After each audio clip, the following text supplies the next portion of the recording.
Imagine for a moment that within you right now, at this very instant, lies an infinite power, a creative force so vast and so magnificent that it can transform every aspect of your existence. And the only thing standing between you and the life of your dreams is simply your willingness to recognize this truth, to accept it fully, and to begin working with it consciously and deliberately, because what you're about to discover will change everything you thought you knew about success, abundance, and the incredible potential that resides within your own mind.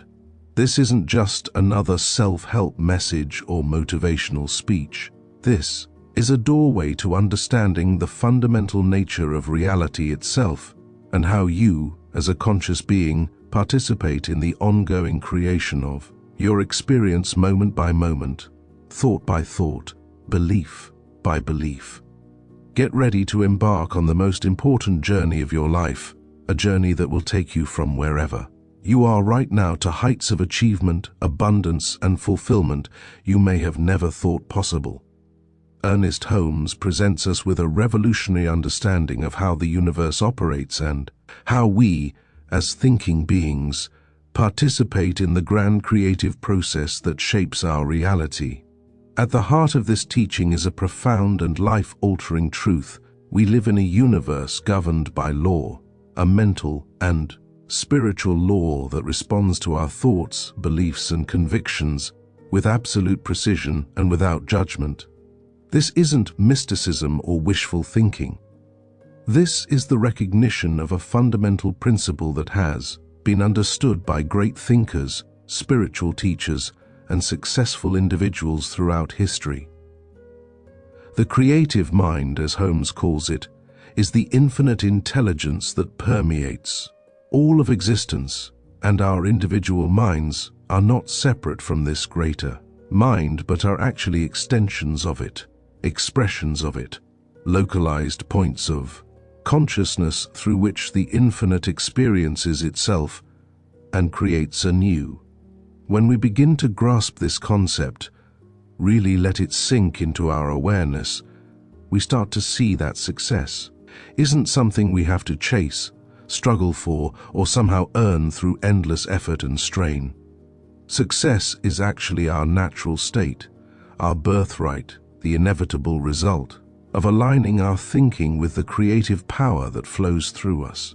Holmes explains that we are always creating our experience through the activity of our consciousness, whether we're aware of it or not. Every thought we think, every belief we hold, every mental picture we dwell upon is sending out a creative impulse into the universal mind, which then returns to us as experiences, circumstances, and conditions that match the nature of our thinking. This is the law of cause and effect operating on the mental plane, and it works with the same reliability and consistency as any physical law. Just as gravity pulls objects toward the earth without fail, without exception, without asking permission. This mental law creates experiences from consciousness with the same absolute reliability. The beauty of this understanding is that it places the power to change our lives squarely in our own hands, or more accurately, in our own minds. We're not victims of circumstance, not helpless pawns in a chaotic universe, not dependent on luck or fate or the whims of external forces. We are creative beings, endowed with the ability to think, to choose, to direct our mental energies, and through this direction, to literally shape the conditions of our lives. Holmes emphasizes that this isn't about manipulating reality or forcing outcomes. It's about working in harmony with the way the universe actually functions, cooperating with the creative process rather than fighting against it or remaining ignorant of it. This understanding transforms everything because it means that no matter where you are right now, no matter what your current circumstances look like, no matter what limitations seem to surround you, you have within you right now the power to create an entirely different future. Your history doesn't determine your destiny unless you allow it to by continuing to think the same thoughts and hold the same beliefs that created your current reality. One of the most liberating insights Holmes offers is that the universe is fundamentally supportive, abundant, and responsive to us. There's no shortage in the infinite, no limitation in the creative source itself. All limitation exists only in our thinking, in our beliefs about what's possible, in our acceptance or non-acceptance of the good that seeks to express through us. When we believe in scarcity, when we accept lack as inevitable, when we think small thoughts about ourselves and our possibilities, we're not seeing reality as it truly is. We're seeing reality filtered through our limiting beliefs, and then we're experiencing the manifestation of those beliefs. But the moment we begin to shift our thinking, to expand our vision, to accept greater possibilities, the universe immediately begins to respond, bringing us experiences that match our elevated consciousness. This is one of the most exciting realizations we can have, because it means that our potential is literally unlimited, bounded only by the scope of our imagination and the depth of our conviction. The universe isn't saying no to you. You're saying no to yourself through limited thinking. And the moment you start saying yes, the universe rushes to support you. Holmes teaches us that success in any area of life begins with a shift in consciousness, with a change in the way we think about ourselves, our capabilities, and what's available to us. If we want financial abundance, we must first develop prosperity consciousness, which means thinking thoughts of abundance, feeling the reality of wealth, seeing ourselves as prosperous, and absolutely refusing to accept lack as a permanent condition.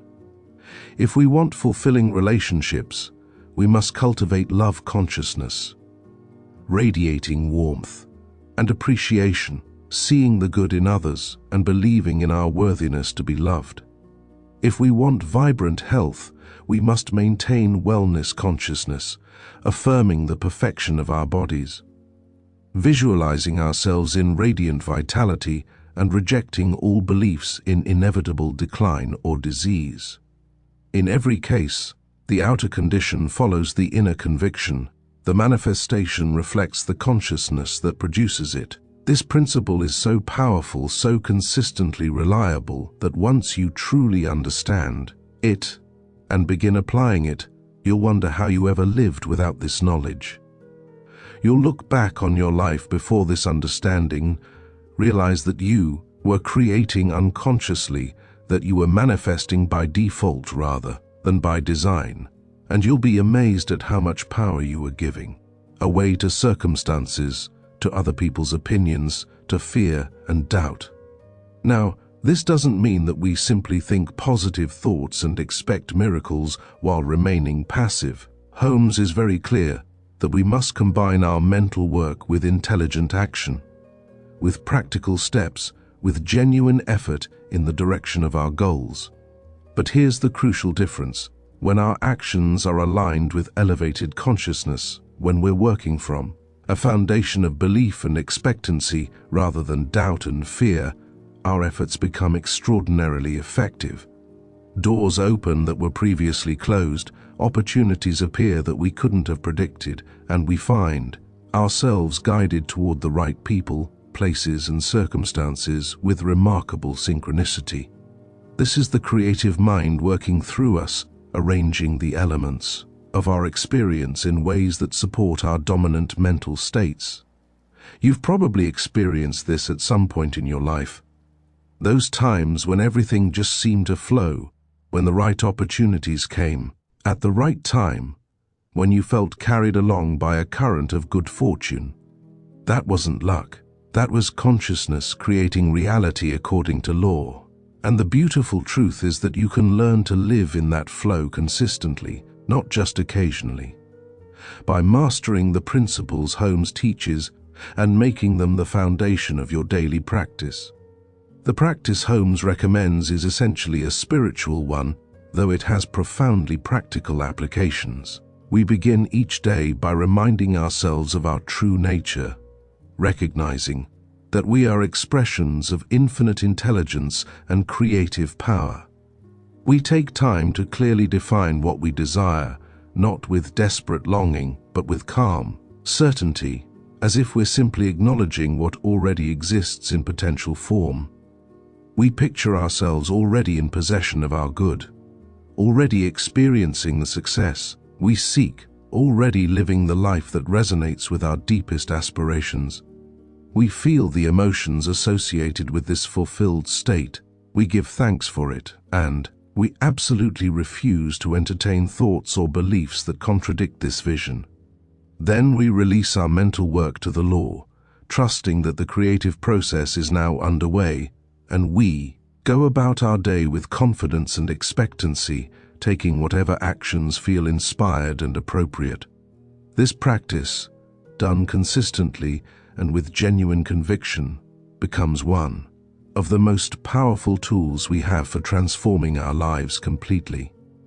It's not time-consuming. Even 15 or 20 minutes a day can create profound shifts in consciousness that ripple out to transform every aspect of your experience. What makes this approach so powerful is that it engages the subconscious mind, which Holmes describes as the creative medium through which our conscious thoughts become manifest experiences. The subconscious doesn't argue with us, doesn't question whether our thoughts are reasonable or possible. It simply accepts the patterns we impress upon it and sets about making them real in our experience. When we consistently feed our subconscious mind images of success, affirmations of abundance and feelings of confidence and worthiness, it has no choice but to create conditions that match these inputs. Conversely, when we fill our subconscious with worry, fear, doubt, and limiting beliefs, it faithfully produces circumstances that reflect this negative programming. Understanding this mechanism gives us tremendous leverage because it means we can deliberately reprogram our subconscious, replacing old patterns that don't serve us with new patterns that align with our highest vision for our lives. This is perhaps the most empowering discovery you can make, that you're not stuck with the mental programming you received in childhood, that you're not doomed to repeat old patterns forever, that you can actually choose new beliefs and create new neural pathways that lead to entirely different outcomes. Your subconscious mind is like incredibly fertile soil. It will grow whatever seeds you plant in it, whether they're seeds of success or seeds of failure, seeds of abundance or seeds of lack. The choice of what to plant is entirely yours. Holmes also addresses one of the most common obstacles people face on the path to success, the tendency to look at current conditions and allow those conditions to dictate what we believe is possible. This is perhaps the most subtle trap because it seems so reasonable, so logical, so grounded in reality. But Holmes points out that current conditions are simply the result of past thinking, the manifestation of previous mental states, and if we continue to react to them as fixed reality, we simply perpetuate them. To create something new, something different, something greater, we must learn to look beyond current circumstances, to see past the evidence of the senses, and to hold steady in our vision of what we're creating even when the outer world hasn't yet caught up with our inner conviction. This requires faith, not blind faith, but intelligent faith based on understanding how the creative process works. It's the kind of faith that says, I know what I see with my physical eyes. I acknowledge the current reality, but I also know that this reality is changeable, that it's responding to my consciousness right now, and that I'm in the process of creating something entirely different. This is the faith that moves mountains, that creates miracles, that transforms lives completely. Because it's faith grounded in understanding rather than hope grounded in desperation.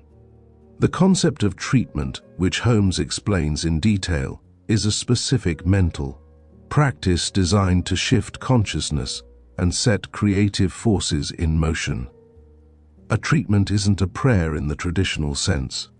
not a petition to an external deity who may or may not grant our request. It's a declaration of truth, a recognition of the reality we're choosing to accept, a conscious direction of mental energy toward a specific outcome. In treatment, we start by recognizing the one infinite presence and power, the creative mind that is the source of all existence. We acknowledge our unity with this presence, our inseparable connection to infinite intelligence and creative capability.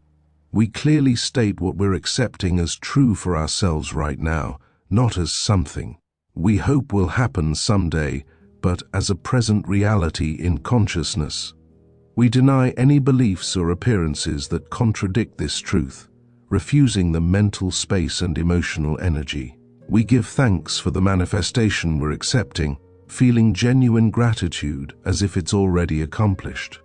And finally, we release our treatment, letting it go into the law with complete trust, knowing that it's done.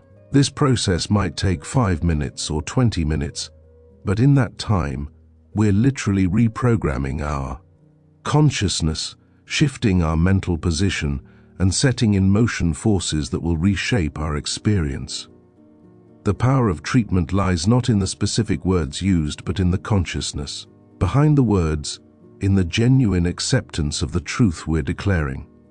This practice might seem simple, almost too simple to be effective, but Holmes assures us that simplicity is actually its strength.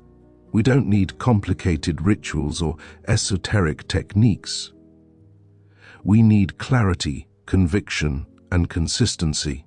The power isn't in the words themselves, but in the consciousness behind the words, in the genuine shift of belief that occurs when we align our thinking with greater truth. When we truly accept something at the deepest level of our being, when it becomes real to us in consciousness, the universe has no choice but to produce corresponding results, because that's how the law works. That's how the creative process functions. This is liberating because it means you don't need special training, you don't need years of study, you don't need to be particularly spiritual or evolved.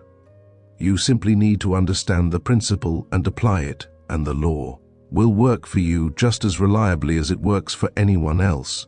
The law doesn't care about your past, doesn't judge your worthiness, doesn't require you to prove yourself. It simply responds to your present consciousness with mathematical precision, giving you experiences that match your dominant mental patterns. One of the most encouraging aspects of Holmes's teaching is his emphasis on the availability of this power to everyone, regardless of background, education, or current circumstances. The creative mind doesn't play favorites, doesn't respond more readily to some people than to others. It's an impersonal law, operating with perfect equality, giving to each, according to their acceptance, their belief, their mental equivalence. This means that anyone, absolutely anyone, who understands these principles and applies them consistently will get results. There's no special club you have to join, no secret knowledge you have to acquire, no guru you have to follow. The power is within you right now, waiting to be recognized and directed consciously. This is perhaps the most democratic spiritual teaching ever offered. It doesn't matter who your parents were, where you went to school, what your current bank balance is, or what mistakes you've made in the past. The law responds to your present consciousness, and you can change your consciousness right now, in this moment, simply by choosing different thoughts and accepting different beliefs. This levels the playing field completely, making success available to anyone willing to do the inner work required to shift their consciousness. Holmes also addresses the question of why, if this law is so reliable, more people aren't experiencing the success they desire. The answer, he explains, lies in the fact that most people are using the law unconsciously and often in ways that work against their conscious desires. They may say they want prosperity while habitually thinking thoughts of lack. They may claim they desire success while carrying deep beliefs about their unworthiness or incapability. They may affirm abundance while looking at their bank account with fear and despair. In all these cases, the law is still working perfectly, responding to the actual patterns of thought and belief, not to surface wishes or half-hearted affirmations. This is why inner work is so crucial, why we must examine our beliefs honestly, why we must root out the contradictory thoughts that sabotage our conscious intentions. It's not enough to say affirmations if we don't actually believe them. If our dominant mental state remains one of doubt and imitation, we must do the deeper work of transforming our core beliefs, of getting to the root of our mental patterns, of truly accepting at the deepest level that we deserve and can have what we desire. This requires honest self-examination, a willingness to confront uncomfortable truths about our hidden beliefs, and the courage to change patterns that may have been with us for decades. The process of changing our deep beliefs isn't always instantaneous, though sometimes breakthrough moments do occur.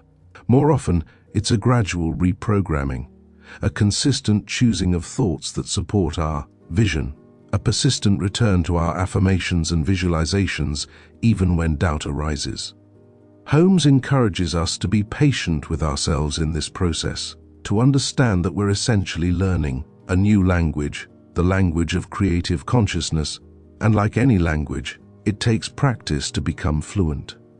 But every time we choose a thought of success over a thought of failure, every time we affirm abundance instead of accepting lack, every time we visualize ourselves winning instead of imagining ourselves losing, we're strengthening new mental pathways and weakening old ones.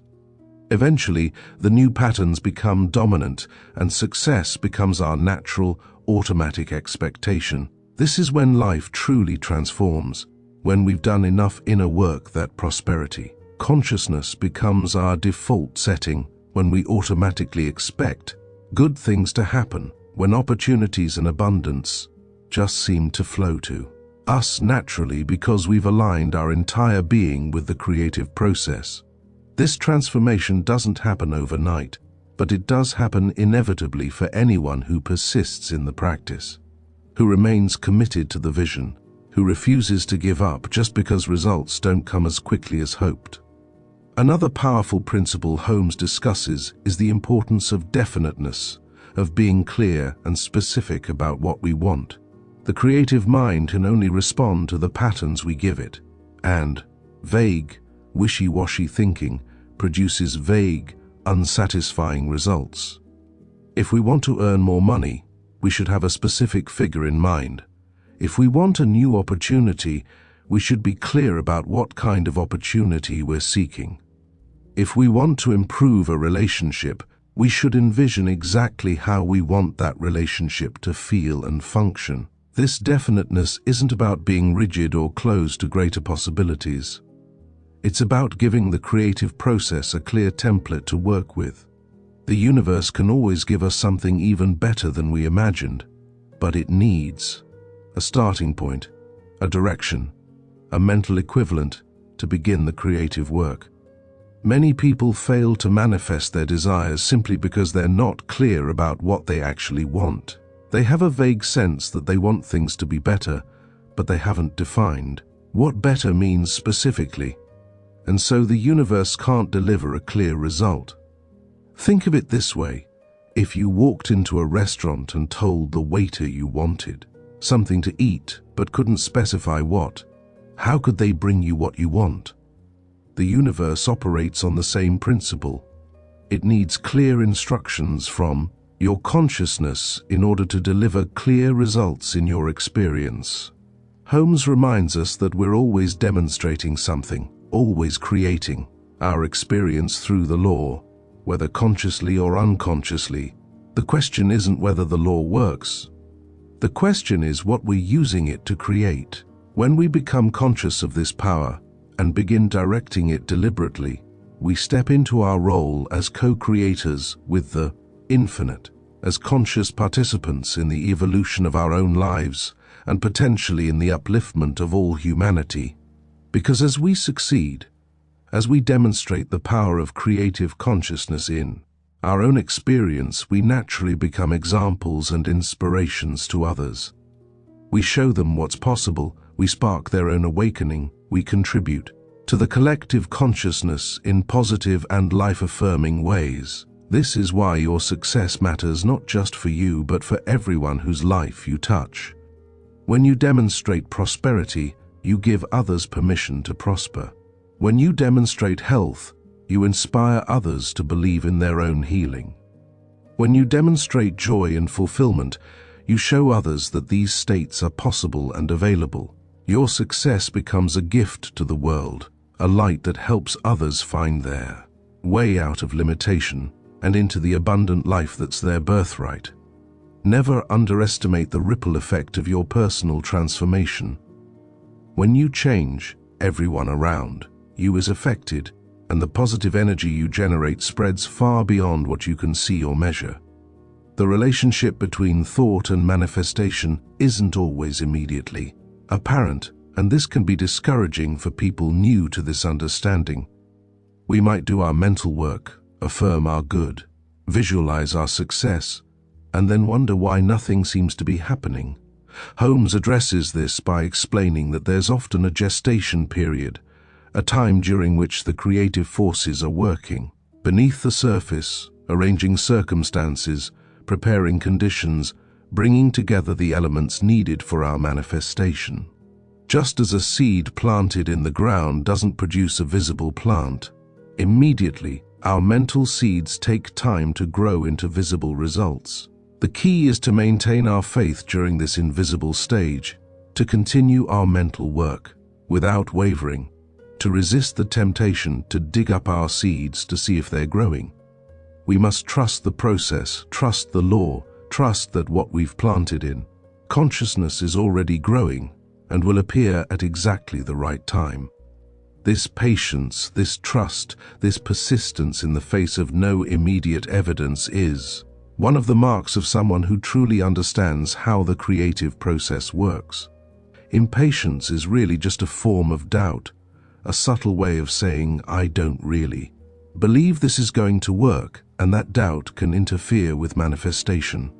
But when you can wait patiently, knowing with absolute certainty that your good is on its way, that patience itself becomes a powerful affirmation of faith that accelerates the manifestation process. Holmes also emphasizes the importance of living as if our good is already on its way, already assured, already ours in principle, even if not yet in form. This means carrying ourselves with the confidence of someone who knows success is inevitable, making decisions from a consciousness of abundance rather than scarcity, treating opportunities with the certainty that more will come rather than desperate grasping at what might be our only chance.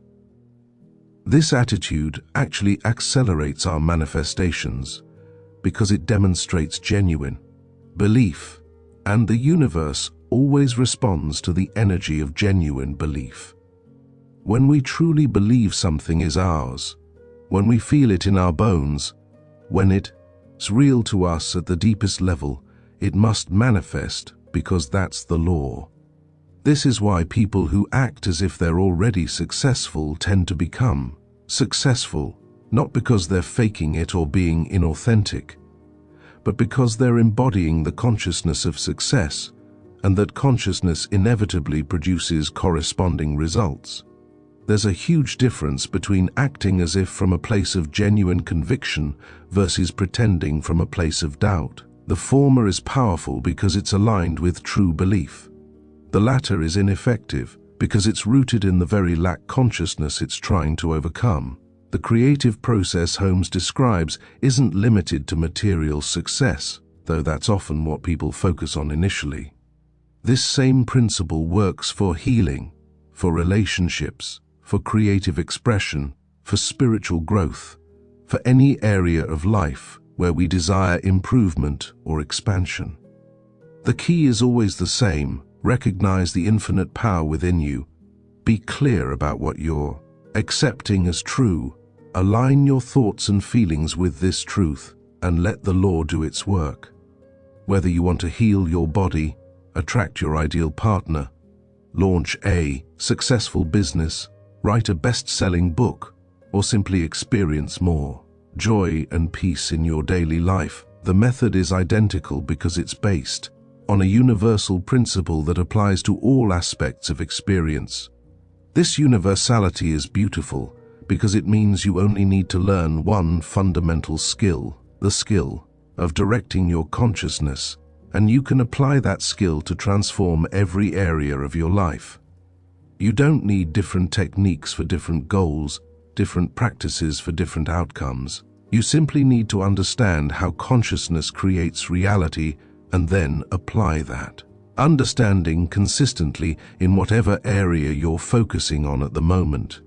One of the most liberating realizations Holmes offers is that we don't have to figure out the how of our manifestations. We don't need to know the exact steps, the specific path, the precise mechanism by which our good will come to us. That's the job of the creative intelligence working through the law. Our job is to be clear about the what and the why, to maintain the consciousness that accepts our good, as already done, and to remain open and responsive to the guidance and opportunities that arise. Often, the path to our success unfolds in ways we never could have predicted or planned, with synchronicities and seeming coincidences that reveal the larger intelligence orchestrating our experience. When we try to control every detail, we actually limit the creative possibilities. When we hold our vision while remaining flexible about the route, we allow the universe to work with maximum efficiency on our behalf. This is the difference between forcing and allowing, between struggling and flowing, between relying solely on our limited personal resources and tapping into infinite intelligence. The universe has resources, connections, and possibilities available to it that we can't even imagine, and when we trust it to arrange the details, we often receive our good in ways that are far better than anything we could have planned ourselves. Holmes discusses the concept of mental equivalence, which is the idea that we can only experience in our lives what we have the consciousness to accept. If we want something we've never had before, we must develop the mental equivalent of that thing, which means we must be able to hold it in consciousness, believe in it, feel worthy of it, and see ourselves in possession of it without contradiction or doubt. This is why affirmations and visualization are so powerful. They help us build these mental equivalents. They train our consciousness to accept greater good. It's also why studying the lives of successful people can be valuable, not to copy their exact methods, but to expand our sense of what's possible, to see examples of achievement that stretch our own mental boundaries. When we see that someone else has done what we want to do, it makes it easier for us to believe we can do it too, and that belief is the first step toward manifestation. Mental equivalents are like internal molds or templates. The universe pours experience into the molds we create through our consciousness, and if our internal molds are small and limited, we can only receive small and limited results. But as we expand our consciousness, as we build larger mental equivalents, we create the capacity to receive greater and greater good. The practice of gratitude plays a crucial role in Holmes's teaching. When we're grateful for what we have, when we appreciate the good already present in our lives, we send a powerful signal to the universe that says, I'm open to receiving, I recognize abundance, I'm in harmony with prosperity. Gratitude raises our vibration, shifts our focus from lack to plenty, and actually attracts more things to be grateful for. It's impossible to be both genuinely grateful and fearful at the same time. So gratitude becomes a powerful antidote to the worry and anxiety that so often block our good. Holmes suggests making gratitude a daily practice, taking time each morning or evening to list the things we're thankful for, feeling the emotion of appreciation and extending this feeling to encompass not only what we already have but also what we're accepting as already ours in consciousness. This practice alone, done consistently, can transform your entire experience of life because it trains your mind to focus on abundance, on good, on all the ways that life is already supporting you and providing for you. Gratitude is also a powerful way to maintain positive consciousness during challenging times. Even when things aren't going as you'd like, you can always find something to be grateful for, and that gratitude keeps you aligned with positive creative energy rather than sinking into negativity and despair. The question of deserving often comes up for people exploring these ideas. They wonder if they're good enough, worthy enough, special enough to receive great success and abundance. Holmes is emphatic on this point. Worthiness isn't something we earn through good behavior or suffering or sacrifice. We're worthy because we exist, because we're expressions of the infinite, because the creative mind seeks to express through us just as naturally as it expresses through any other part of creation. Any belief in unworthiness is a lie, a false idea picked up from limited human experience, not a truth about our essential nature. When we recognize our fundamental worthiness, not from ego or arrogance, but from a deep understanding of our divine origin, we remove one of the most significant barriers to receiving our good. You don't have to be perfect to deserve success. You don't have to have it all figured out to deserve abundance. You don't have to earn the right to be prosperous through years of struggle. You deserve it now, simply because you are a living expression of the creative mind, and that mind wants to express fully and abundantly through you. This understanding of inherent worthiness is absolutely crucial because if you don't believe you deserve your good, your subconscious mind will find ways to block it, sabotage it, or cause you to lose it, even if you do manage to manifest it temporarily. Holmes also addresses the tendency many people have to compare themselves to others, to feel that someone else's success somehow diminishes their own possibilities.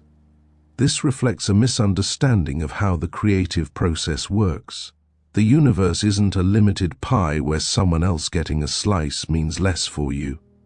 It's an infinite source, always expanding, always creating, always available to anyone who taps into it. Another person's success actually proves what's possible, demonstrates the law in action, and should inspire us rather than discourage us.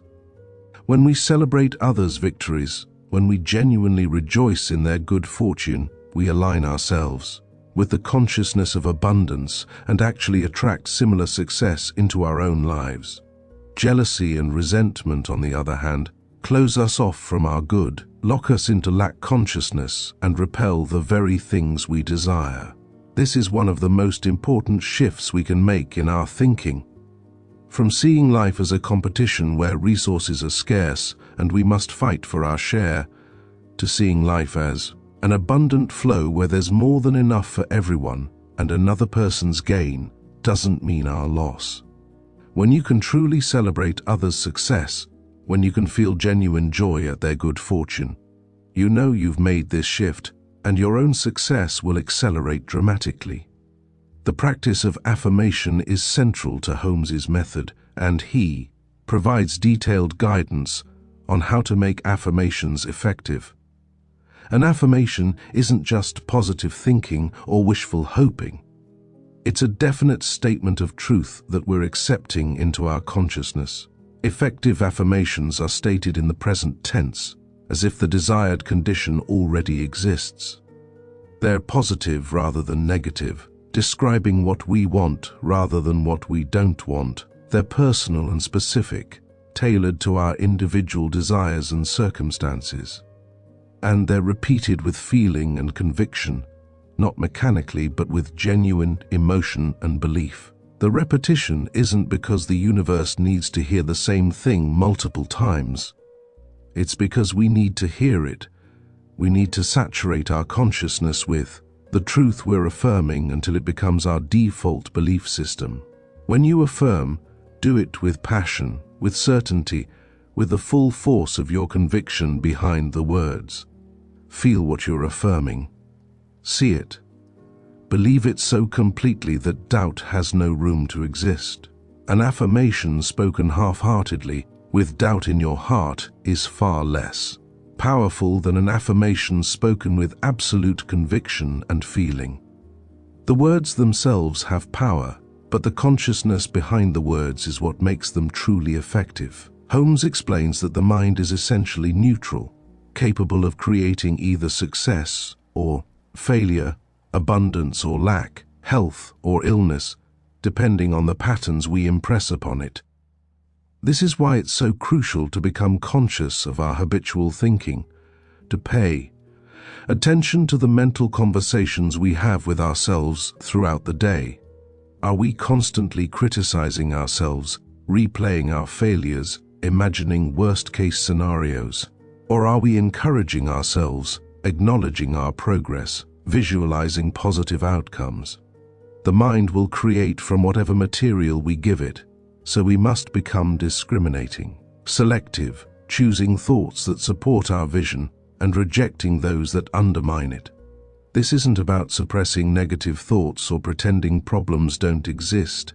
It's about not dwelling on the negative, not giving it more mental energy than necessary, and quickly returning our focus to what we want to create. Think of your mind as a garden.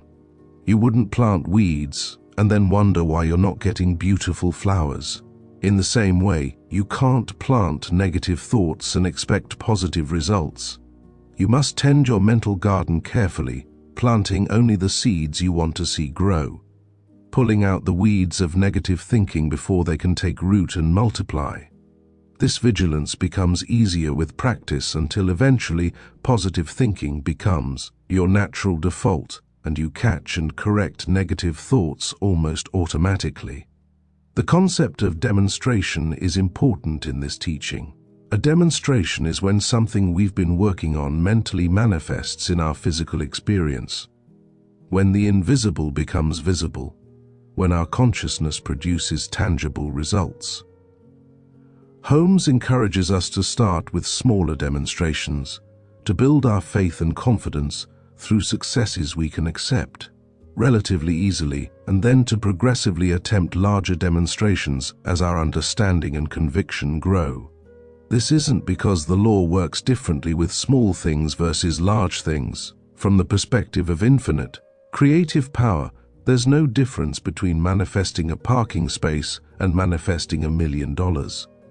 But from the perspective of our consciousness, there often is a difference, and we must meet ourselves where we are, building our mental capacity gradually and systematically.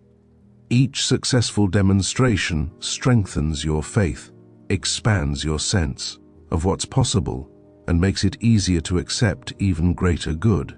This is why it's important to acknowledge and celebrate every manifestation, no matter how small it might seem. Each one is proof that the law is working, that your consciousness is creating your reality, and that you have the power to direct this creative process deliberately. Don't dismiss small victories as coincidence or luck. Recognize them as evidence that you're learning to work with the creative law and use them as stepping stones to larger and larger manifestations.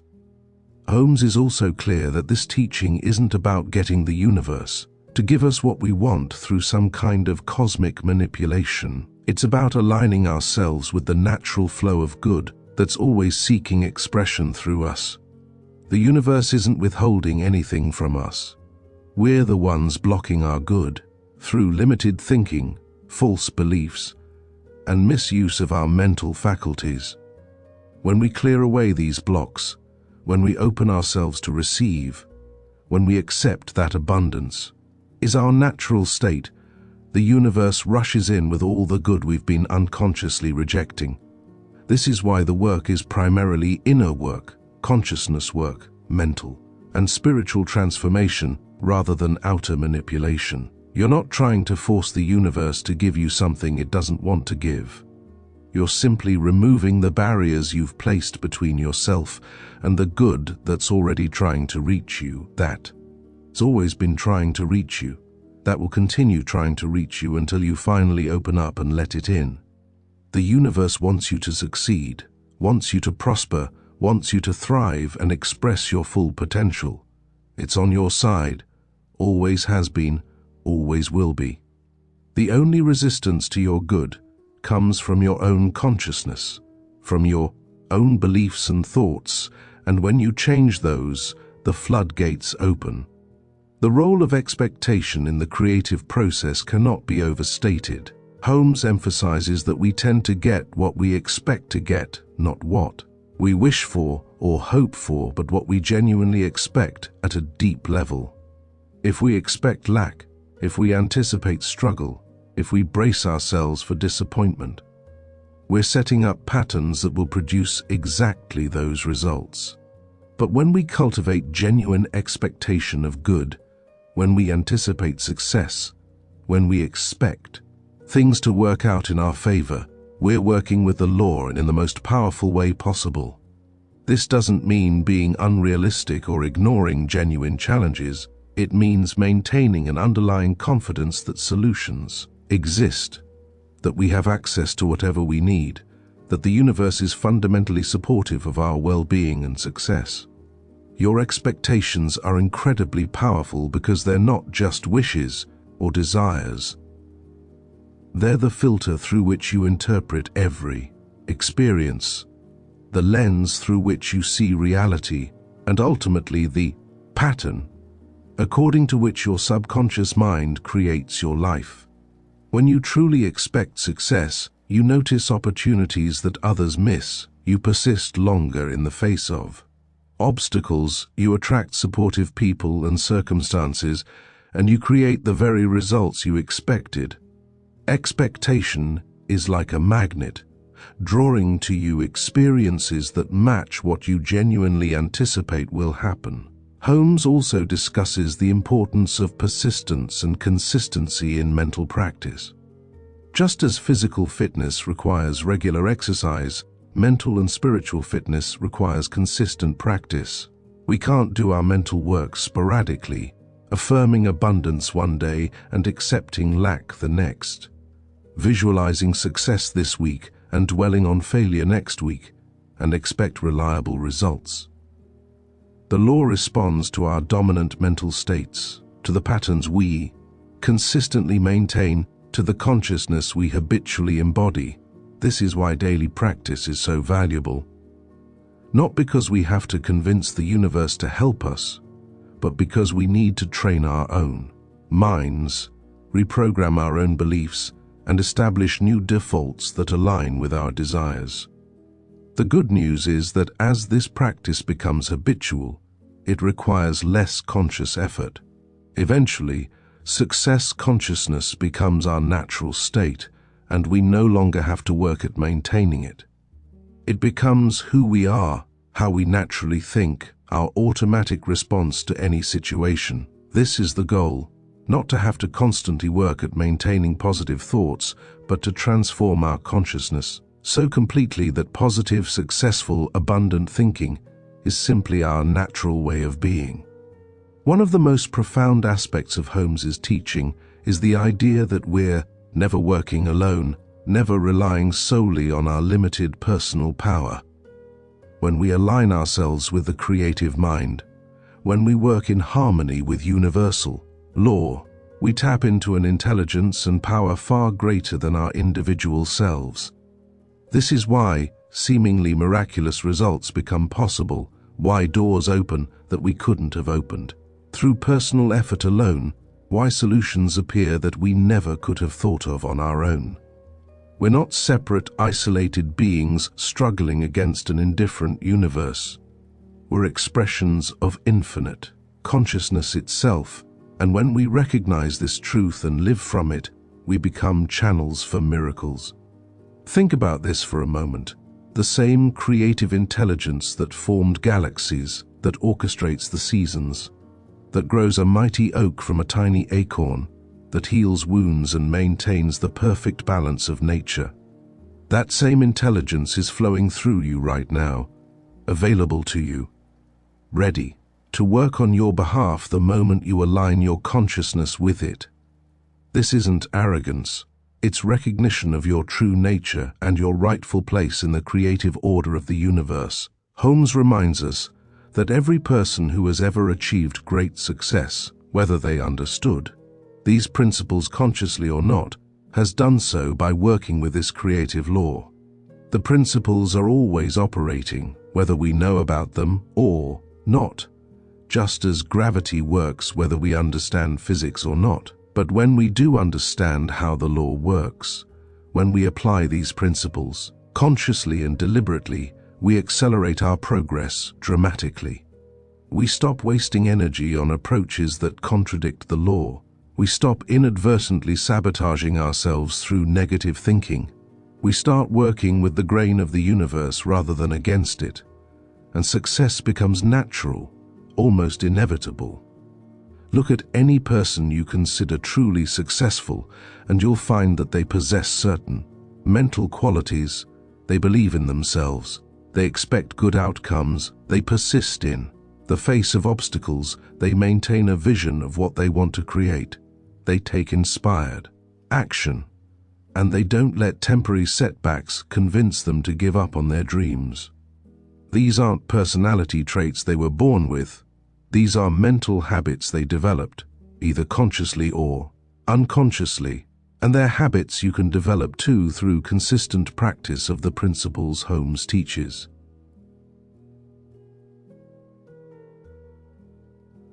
The teaching Holmes presents isn't a quick fix or a magic formula that produces instant results with no effort. It's a profound understanding of how consciousness creates reality, and it requires genuine commitment to practice, to study, to self-examination, and to persistent application. But for those willing to do this inner work, for those who truly embrace these principles and make them the foundation of their thinking and living, the results can be absolutely transformative. Finances improve, health increases, relationships deepen, opportunities multiply, and life takes on a sense of flow and rightness that many people never experience because they're working against universal principles rather than with them. This isn't about becoming perfect or never having challenges. It's about fundamentally changing your relationship with life, moving from feeling like a victim of circumstances to knowing yourself as a creator, from believing that success is something only other people experience to accepting that success is your natural state, from struggling and striving to allowing and receiving. Holmes also emphasizes that success in the truest sense isn't just about material achievement. It's about becoming the fullest expression of who we really are, living in alignment with our deepest values and highest vision, contributing meaningfully to the world, and experiencing joy, peace, and fulfillment in the process. Material abundance is wonderful and nothing to apologize for, but it's most satisfying when it's part of a larger life of purpose and meaning. The creative mind wants to express through us not just prosperously, but joyfully. Not just successfully, but lovingly. Not just effectively, but beautifully. When we open ourselves to the full spectrum of good that seeks expression through us, we discover that success is multidimensional, touching every aspect of our experience. True success means waking up each day excited about your life, feeling that what you do matters, having relationships that nourish your soul, experiencing your body as a source of vitality and pleasure, and knowing that you're making a positive contribution to the world. This holistic success is what becomes possible when you work with these principles, when you align your entire being with the creative process. The practice of mental work Holmes describes isn't separate from spiritual development. It is spiritual development. As we learn to control our thoughts, to direct our mental energies constructively, to align our consciousness with greater truth, we're actually evolving spiritually. We're moving from unconscious to conscious creation, from victim to creator, from limitation to freedom.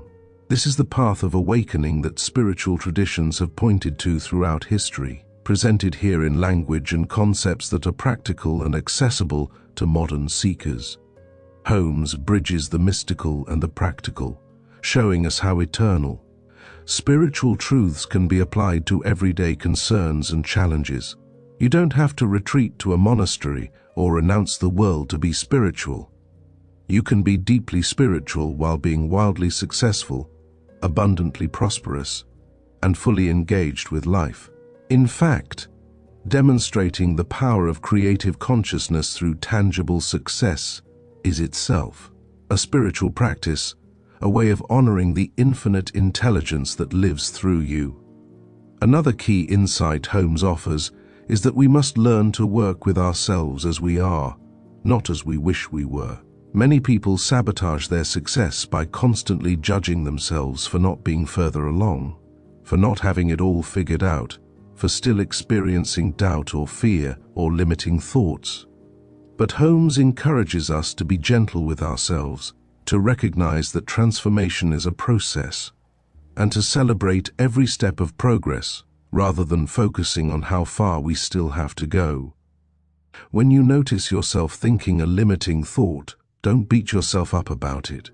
Simply acknowledge it. Thank that thought for trying to protect you, and then consciously choose a better thought. When you catch yourself dwelling on lack, gently redirect your attention to abundance. When fear arises, meet it with love and faith. This compassionate approach to self-transformation is much more effective than harsh self-criticism, which only creates more negative energy and reinforces the very patterns you're trying to change. Holmes teaches us that the universe responds to the predominant tone of our consciousness, not to occasional moments of perfection. This means that if your general mental atmosphere is one of confidence, expectancy, and abundance, occasional doubts or fears won't derail your progress. It's the overall direction of your thinking that matters, the consistent pattern you maintain most of the time. This is incredibly encouraging because it means you don't have to be perfect. You don't have to monitor every single thought. You don't have to stress about momentary lapses. You simply need to maintain a generally positive, expansive, success-oriented consciousness most of the time, and the law will respond to that dominant pattern. Think of it like steering a ship. You don't have to keep the wheel perfectly centered every single second. You make small adjustments, correct your course when you drift, but as long as you're generally heading in the right direction, you'll reach your destination. This understanding takes so much pressure off and makes the practice sustainable. Over the long term, which is what's really needed for lasting transformation. The concept of circulation is another important principle Holmes discusses. Energy, resources, and abundance must flow. They cannot be hoarded or held onto tightly without stagnating. When we give freely, whether it's money, time, love, or service, we create space for more to come to us. We demonstrate our faith in abundance, our confidence that there's always more available, our understanding that we're part of an infinite flow rather than dependent on limited resources. This doesn't mean being foolish or giving away what we genuinely need. It means being generous in spirit, looking for opportunities to contribute, refusing to operate from a mindset of scarcity that grips tightly to every penny and sees giving as loss rather than investment in the flow of good. When you understand that you're connected to an infinite source, you can afford to be generous because you know that whatever flows out will be replaced, often multiplied. People who truly understand prosperity consciousness are generous people, not because they have more, but because their generosity is part of what creates their abundance in the first place. Give freely. Give joyfully. Give from a sense of abundance rather than from a sense of obligation or guilt, and watch how the universe returns your gifts multiplied. Holmes also addresses the role of desire in the creative process. Far from being something to suppress or transcend, desire is actually the starting point of all creation. Your desires aren't random. They're messages from your deeper self, indicators of the direction in which you're meant to grow and expand. The creative mind speaks to you through your desires, planting seeds of possibility in your consciousness, showing you the next level of your unfoldment. When you feel a genuine desire for something, whether it's a material thing, an experience, a relationship, or an achievement, that desire is actually the universe's way of telling you that this thing is possible for you, that it's part of your potential, that it's seeking to manifest through you. The key is to distinguish between genuine soul desires and surface ones driven by ego or comparison to others. Soul desires feel expansive, exciting, aligned with your deeper values. They persist over time rather than being fleeting whims. They come with a sense of rightness, of this is meant for me, even if you don't yet know how you'll achieve them. Honor your desires, take them seriously, and work with them as the creative impulses they truly are. The practice of visualization that Holmes recommends is not idle daydreaming. It's a powerful technique for impressing your subconscious mind with the patterns you want to create. When you visualize, you should make your mental images as vivid and detailed as possible, engaging all your senses.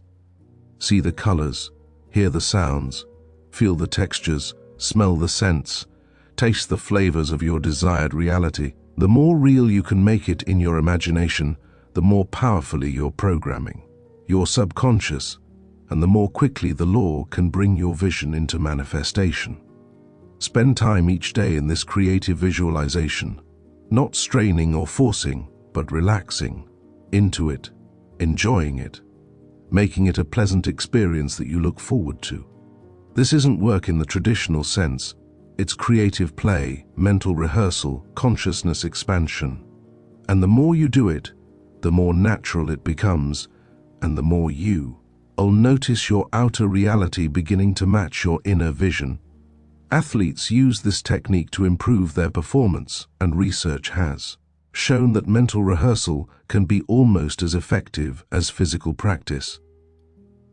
If it works for physical skills, imagine how powerful it is for creating your entire life experience. Holmes emphasizes that we must be willing to release old patterns, old beliefs, and old identities that no longer serve us. Often, we cling to familiar ways of being, even when they're limiting us, simply because we're comfortable, because they're known, because changing would mean stepping into uncertainty. But growth requires that we let go of what we've been in order to become what we're meant to be. This can feel uncomfortable, even frightening at times, but Holmes assures us that as we release the old, the new rushes in to fill the space. Nature abhors a vacuum, and when we create space in our consciousness by releasing limiting beliefs and patterns, that space is immediately filled with greater truth, expanded possibilities, and elevated consciousness. Don't be afraid to let go of old identities, even if they once served you well. The person you were 5 years ago got you to where you are now, but to get to the next level, you need to become someone new, someone who thinks differently, believes differently, and therefore creates different results. This shedding of old skins is a natural part of growth, and each time you release what no longer serves you, you make room for something better to emerge. The importance of environment and associations cannot be overstated in Holmes's teaching. We're influenced by the people we spend time with, the information we consume, the conversations we participate in, and the overall atmosphere in which we live and work. If you're constantly surrounded by people who think small, who complain about life, who don't believe in possibility, it becomes much harder to maintain an elevated consciousness. This doesn't mean you need to abandon everyone who isn't perfectly positive, but it does mean being conscious about your environment and making choices that support your growth. Seek out people who inspire you, who believe in possibilities, who are themselves demonstrating success and abundance. Read books that expand your consciousness. Listen to messages that uplift and motivate you. Create a physical environment that reflects the reality you're choosing to create. Surround yourself with beauty, order, and objects that remind you of your vision and your values. Your environment is constantly speaking to your subconscious mind, either reinforcing your elevated consciousness or pulling you back into old patterns, so make it work for you rather than against you. You become like the 5 people you spend the most time with, so choose those people wisely. Holmes teaches that the creative process works through a principle he calls correspondence. As above, so below; as within, so without. This means that your outer world is always a perfect reflection of your inner world. Your circumstances mirror your consciousness. Your experiences correspond to your beliefs. When you truly understand this, you stop seeing yourself as a victim of external circumstances and start recognizing that everything in your life is showing you something about your consciousness. This can be uncomfortable at first because it means taking full responsibility for your experience, but it's ultimately incredibly empowering because it means you have the power to change anything by changing your consciousness. If you don't like what you're experiencing, look within to find the beliefs and patterns that are creating it, and then change those beliefs and patterns. The outer world has no choice but to change in response, because it's always a reflection of consciousness, always a mirror of your inner state. This principle makes you the master of your fate rather than its victim, and that shift in perspective alone can transform your entire life. The practice of affirmative prayer that Holmes describes is different from traditional prayer in several key ways. Instead of asking or begging for something you don't have, you're affirming and accepting something you recognize as already yours in principle. Instead of addressing an external deity, you're speaking to and as the creative intelligence that you are. Instead of hoping your prayer will be answered, you're knowing that it's already done the moment you accept it in consciousness. This shift from petition to declaration, from asking to accepting, from hoping to knowing, is what makes this practice so powerful. You're not trying to convince God to give you something. You're recognizing your unity with divine intelligence and claiming your good as your natural inheritance. This is why Holmes often speaks of treatment rather than prayer. It's a different kind of spiritual practice, one based on recognition of truth rather than supplication for favor. When you treat, you're not hoping something will happen.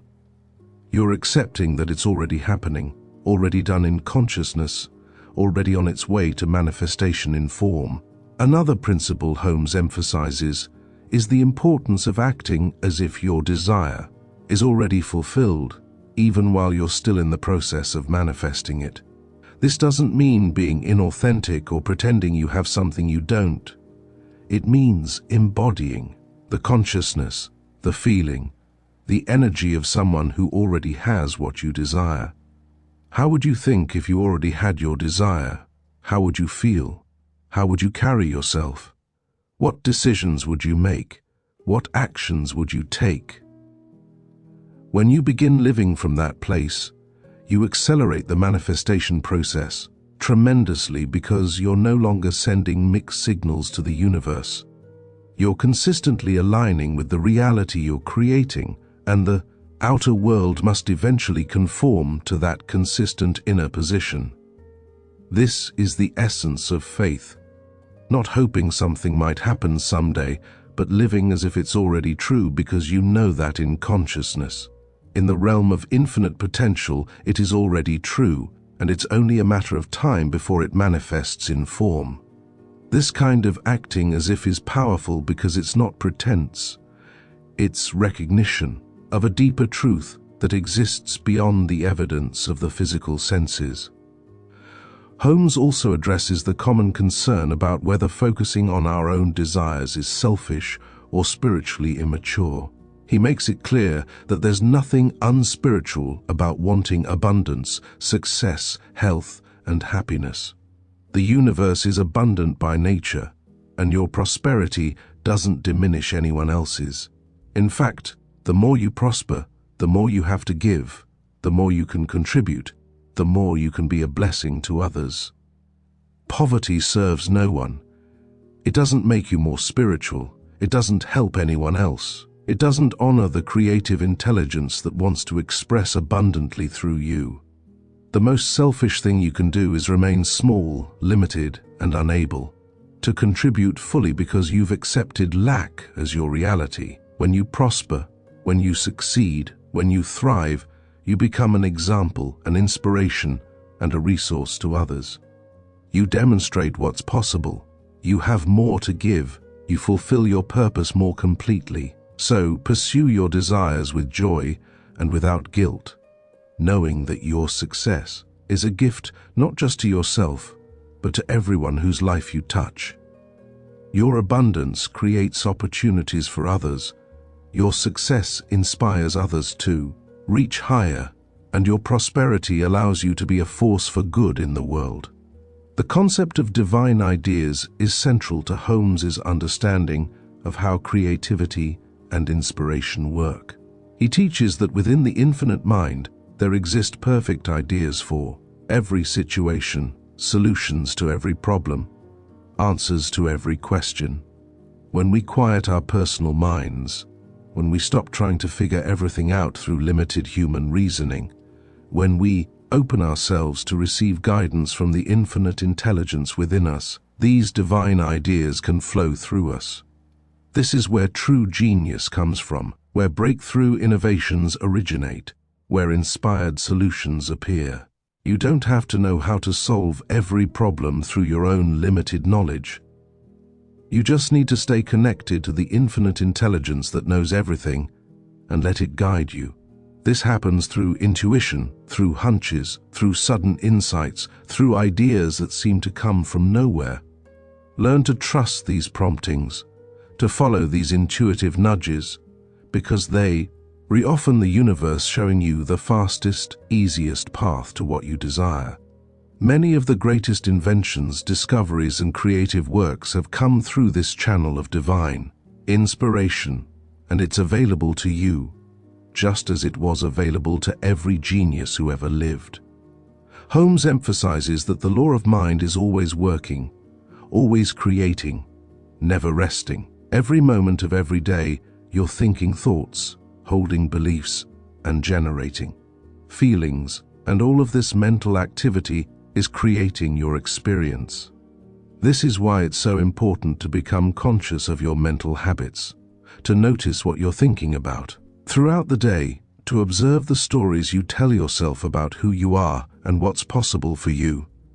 Most people live their entire lives in a kind of mental autopilot, unconsciously repeating the same patterns, thinking the same thoughts, and therefore creating the same experiences over and over. But when you wake up to the creative power of your consciousness, when you start directing your mental energies deliberately and purposefully, you break out of these repetitive cycles and start creating something new, something better, something that reflects your highest vision rather than your unconscious programming. This awakening to conscious creation is like discovering you've been living in a house with a hidden room full of treasure. The treasure was always there, always available, but you didn't know how to access it until now. The relationship between faith and fear is crucial in Holmes's teaching. He explains that both are creative forces, both produce results according to their nature, but they create opposite kinds of experiences. Faith creates positive outcomes, opens doors, attracts opportunity, and manifests your desires. Fear creates negative outcomes, closes doors, repels opportunity, and manifests your worries. And here's the important part: you get to choose which one you feed, which one you give your mental energy to. which one you allow to dominate your consciousness. It's not that you'll never feel fear. Fear is a natural human emotion, and sometimes it serves a protective function. But you don't have to let fear run your life, dictate your decisions, or shape your future. When fear arises, acknowledge it, learn from it if there's a genuine danger to avoid, and then consciously choose faith. Choose to trust the process. Choose to believe in your good. Choose to expect positive outcomes. This is the real meaning of courage.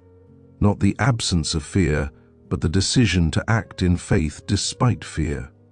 Every time you choose faith over fear, you strengthen your faith muscle and weaken fear's hold on you, until eventually faith becomes your natural response to any challenge or uncertainty. Holmes teaches that we must learn to see challenges, obstacles, and apparent setbacks as opportunities for growth, rather than as proof that we're failing or that the universe is against us. Every challenge is actually the universe's way of helping us develop the consciousness, skills, and strength we need for the success we're creating. If everything came easily, if we never faced obstacles, we wouldn't develop the resilience, wisdom, and capability that make lasting success possible. So when you encounter difficulties, instead of seeing them as problems, ask yourself what this situation is teaching you, what strength it's helping you develop, what belief it's asking you to examine and possibly release. Often, what seems like a setback is actually a setup for something better, a redirection toward a path that will serve you more fully than the one you are on. Trust that the universe knows what it's doing, that everything is working for your highest good, even when you can't see the bigger picture yet. This perspective transforms your relationship with challenges. Instead of dreading them or seeing them as evidence that you're failing, you can welcome them as opportunities to grow stronger, wiser, and more capable. The practice of meditation, though not always called by that name in Holmes's work, is an essential tool for connecting with the creative intelligence within. Taking time each day to quiet your mind, to move beyond the constant chatter of thoughts, to simply be present and aware, opens you to receive guidance, inspiration, and wisdom from the deeper levels of your consciousness. In this quiet space, solutions to problems often arise spontaneously, creative ideas flow freely, and you experience a sense of peace and rightness that reassures you that all is well. Meditation doesn't have to be complicated or time-consuming. Even 5 or 10 minutes of quiet contemplation can make a profound difference in your consciousness and therefore in your life. Make this a daily practice, a sacred appointment with yourself and the infinite, and you'll find that your intuition becomes stronger, your clarity increases, and your ability to manifest your desires accelerates remarkably. In the silence, you hear the still, small voice of infinite intelligence, speaking to you, guiding you, showing you the way forward. Holmes reminds us that the journey to success and abundance is not about reaching some final destination where we'll have it all figured out and never face challenges again. It's about continually expanding, continually growing, continually reaching for greater expressions of the infinite potential within us. Each level of success we achieve opens the door to the next level. Each demonstration strengthens our faith for bigger demonstrations. Each expansion of consciousness makes even greater expansion possible. There is no limit to how far you can go, how much you can achieve, how abundantly you can live, because you're connected to the infinite, and the infinite by definition has no limits. This means your journey never ends. You simply move from one wonderful experience to another, from one achievement to the next, always growing, always expanding, always discovering new dimensions of what's possible when you work consciously with the creative power of mind. Life becomes an endless adventure of discovery, creation, and expansion, and that's something to celebrate rather than something to fear or resist. The importance of clarity in your vision cannot be emphasized enough. Holmes teaches that the clearer you are about what you want, why you want it, and how it will feel to have it, the more quickly and easily it manifests. Vagueness produces vague results, but clarity produces clear results. Take time to really get clear on your desires, to examine them, to articulate them in detail, to write them down and review them regularly.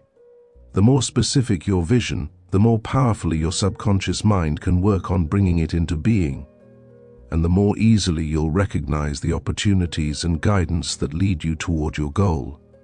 This clarity also helps you stay focused when distractions arise, when doubts surface, when temporary obstacles appear.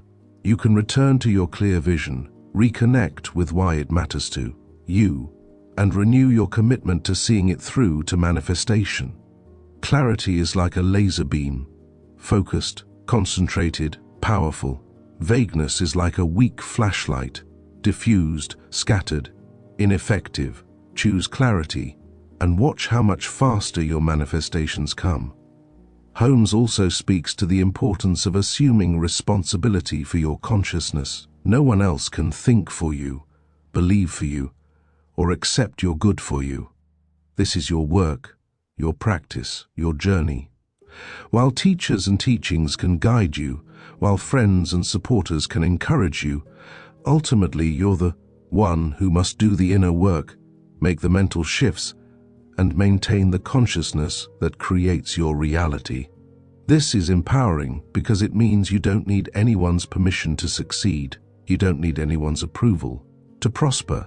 You don't have to wait for anyone to give you opportunities or make things happen for you. You have direct access to the creative power that produces all results. And you can start using it right now, today, this very moment. Take full ownership of your consciousness, recognize your power, and commit to using it deliberately and consistently to create the life you truly desire. Stop waiting for external conditions to change. Stop hoping someone will rescue you. Stop looking for permission from others. You have everything you need within you right now to begin creating the life you want. The practice of forgiveness, both of yourself and others, is essential for maintaining a consciousness that attracts good. Resentment, grudges, guilt, and self-condemnation all create negative energy patterns that block the flow of abundance into your life. When you hold on to these heavy emotions, you're essentially closing yourself off from your good, making it difficult for positive experiences to reach you. Forgiveness isn't about condoning harmful behavior or pretending something didn't hurt. It's about releasing the negative charge, freeing yourself from the past, and opening up to receive the good that's trying to come to you in the present. Holmes teaches that forgiveness is actually an act of self-love and self-preservation, because it benefits you even more than it benefits the person you're forgiving. When you release resentment, you immediately feel lighter, freer, more open, and your consciousness naturally rises to a level where better experiences can manifest. Make forgiveness a regular practice, releasing old hurts, letting go of past mistakes, and choosing to live fully in the present moment where all your power resides. Holding on to resentment is like drinking poison and expecting the other person to die. It only hurts you, and releasing it sets you free. Holmes emphasizes that success consciousness includes a strong sense of deservingness and self-worth. Many people unconsciously sabotage their success because deep down, they don't believe they deserve it. They carry beliefs from childhood that they're not good enough, that good things happen to other people but not to them, that they have to struggle and sacrifice to earn what they receive. These unconscious beliefs act like a ceiling on their prosperity, limiting how much good they can accept and receive. To break through this ceiling, you must do the inner work of recognizing your true worth, understanding that you're a beloved expression of infinite intelligence, affirming that you deserve all good things simply because you exist. This isn't arrogance or entitlement.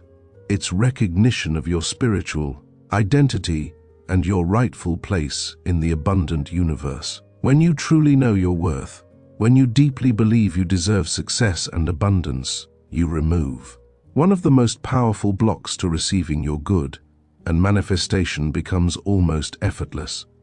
Your sense of worthiness is like a thermostat setting for how much good you'll allow into your life. Raise that setting and watch how your experience expands to match it. The concept of living in the present moment is crucial to Holmes's teaching. The past is gone and cannot be changed. Dwelling on it keeps you energetically stuck in old patterns and prevents you from creating something new. The future hasn't happened yet and is being created right now by your present consciousness. Worrying about it projects negative patterns forward and actually helps create the very outcomes you're worried about. The only moment in which you have creative power is right now, this present moment. And when you're fully present, fully aware, fully engaged with the now, your consciousness is most powerful and your connection to infinite intelligence is strongest. Practice bringing your attention back to the present moment whenever you notice yourself lost in regrets about the past or anxieties about the future. This present moment is where your life is actually happening, where your creative power resides, where miracles can occur. And the more fully you inhabit it, the more effectively you can direct your consciousness toward creating what you desire. The past is a memory, the future is a fantasy, but the present is reality, and it's in this reality that you have all your power. Holmes teaches that there's a rhythm to the creative process, a natural flow of expansion and consolidation, of reaching forward and integrating what you've achieved. Sometimes you'll experience periods of rapid growth and dramatic manifestation, and other times you'll experience plateaus where it seems like nothing much is happening externally, even though important internal work is occurring. Both phases are necessary and valuable. The key is to not judge yourself during the plateau periods, to not think we're doing something wrong if results aren't coming as quickly as you'd like. Trust the process, continue your inner work, maintain your vision, and know that the next wave of manifestation is building beneath the surface, preparing to carry you forward to your next level of achievement. Nature doesn't grow continuously at the same pace. There are seasons of dramatic growth and seasons of rest and consolidation. Your creative process follows a similar rhythm, and when you honor this natural flow instead of fighting against it, you actually move forward more smoothly and successfully. Patience during the plateau periods is not passive waiting. It's active faith, trusting that unseen forces are working on your behalf, arranging circumstances, preparing the way for your next breakthrough. The importance of self-talk in shaping your consciousness cannot be overstated. The way you talk to yourself, the words you use when thinking about yourself and your life, the tone you take with yourself in your internal dialogue. All of this is programming your subconscious mind and creating patterns that will manifest in your experience. If you constantly criticize yourself, call yourself stupid or inadequate, tell yourself you can't do things, focus on your weaknesses and failures, you're literally programming yourself for continued struggle and limitation. But if you speak to yourself with kindness, encouragement, and respect, if you acknowledge your strengths and progress, if you tell yourself you're capable and worthy and that success is coming to you, you program yourself for achievement and abundance. Become conscious of your self-talk and make it a practice to speak to yourself the way a loving mentor would speak to you, with encouragement, with belief in your potential, with recognition of your progress, and with unwavering faith in your ultimate success. Your inner voice is the most influential voice in your life. Make sure it's speaking words that build you up rather than tear you down. Holmes reminds us that joy, happiness, and enthusiasm are not frivolous emotions to be dismissed or suppressed. They're actually powerful creative energies that attract more good into our lives. When you're joyful, when you're excited about life, when you approach each day with enthusiasm and positive expectancy, you're vibrating at a frequency that's magnetic to success and abundance. Conversely, when you're depressed, bored, resigned, or going through life with a sense of drudgery, you're vibrating at a frequency that repels opportunities and good experiences. This doesn't mean you have to force yourself to be happy all the time or pretend everything is perfect when it's not. It means finding things to genuinely appreciate, looking for reasons to feel good, choosing activities that bring you joy, and cultivating an overall atmosphere of positivity and pleasure in your life. The universe responds to your emotional state, and when that state is predominantly joyful and enthusiastic, life becomes a series of wonderful surprises and delightful manifestations. Joy is not the reward you get after you succeed. It's the energy that helps you succeed in the first place. As we integrate all these principles that Holmes so masterfully teaches, we begin to see that success isn't a mystery. It isn't luck. It isn't reserved for a chosen few who have special talents or advantages. Success is the natural result of working in harmony with the creative laws that govern the universe, and anyone can learn to work with these laws consciously and deliberately. You don't need to be perfect. You don't need to have it all figured out. You don't need special credentials or connections. You simply need to understand that you're a creative being, that your consciousness creates your reality, that infinite intelligence and power flow through you, and that you can direct this power through your thoughts, beliefs, and mental imagery. When you truly grasp these truths and begin living from them consistently, transformation is inevitable.